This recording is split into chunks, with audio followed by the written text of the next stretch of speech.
Imagine working your very first night shift in a cold, silent morgue, and the dead body you're supposed to embalm suddenly twitches. Meet Rebecca, a rookie forensic pathologist. Her first assignment? Embalming a young woman named Emily. As she drains the blood to preserve the body, her professor, Raymond, watches closely to evaluate her skills. But while Rebecca is focused on her tools, Raymond notices something chilling. Emily's lifeless legs begin to move. Raymond says absolutely nothing about what he just saw. Instead, he simply urges Rebecca to finish the procedure as fast as possible. She drains the body, neutralizes the cells, and places Emily in the cold storage. Suddenly, heavy, labored breathing echoes through the empty room. Pushing down her fear, Rebecca ignores it. After cleaning, she takes the extracted blood to the basement fridge. But as she opens the heavy basement door, she freezes. Professor Raymond is standing completely still and staring at her. He coldly warns her that this area is off limits and tells her never to return, slamming the door shut. Behind that door lies a terrifying, monstrous creature. Later, Raymond praises Rebecca's work, telling her she no longer needs his supervision. He assigns her to day shifts. When she offers to work nights too, he strictly refuses, telling her to take the weekend off. Exhausted, Rebecca goes home, tosses her keys on the table, and goes straight to sleep. The next morning, her keys have vanished, only to reappear exactly where she left them. Even her childhood teddy bear seems to glare at her, but she brushes it off, celebrating her 1-year anniversary of being clean from addiction. Standing before the crowd, she shares her journey, encouraging others to fight their demons. But mid-speech, her blood runs cold. Sitting among the audience is her dead father, looking horrifying, calling her name. Her grandmother snaps her back to reality, hugging her and telling her how proud her father would be. Driving around until nightfall, Rebecca gets a sudden call from Raymond. The hospital is overwhelmed with bodies, and he desperately needs her help. She rushes back. Finding the files, she reads a bizarre instruction left by Raymond: burn every body after embalming it. Confused but obedient, she gets to work. The first body is Jacob, covered in brutal stab wounds, his intestines spilling out. She sews him up, drains his blood, and turns to type her report. Behind her back,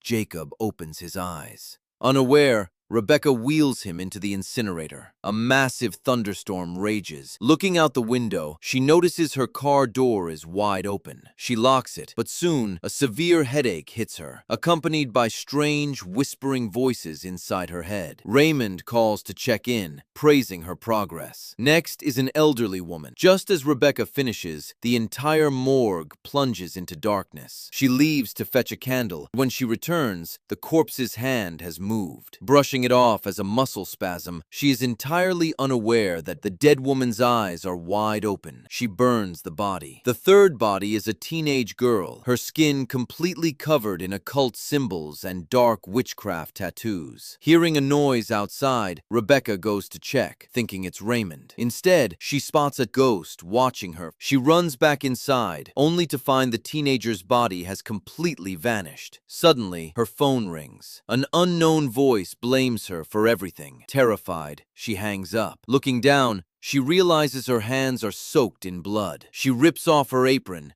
but the blood is gone. The phone rings again. It's an old police recording of her dead father, reporting her missing as a 14-year-old drug addict. Overwhelmed, she collapses. Rebecca wakes up in her own bed. Her rehab doctor is there, assuming she relapsed. Despite Rebecca's desperate pleas that supernatural forces are torturing her, the doctor doesn't believe her. As the doctor leans in for a hug, Rebecca contorts into a demonic smile. She snaps, bites off the doctor's finger, and beats her to death with a metal pipe. Snapping back to reality, Rebecca screams. She frantically calls Raymond, who tells her to stay in the morgue. "I'm at home!" she cries. But when she runs to the front door, she opens it to find the real doctor, perfectly alive.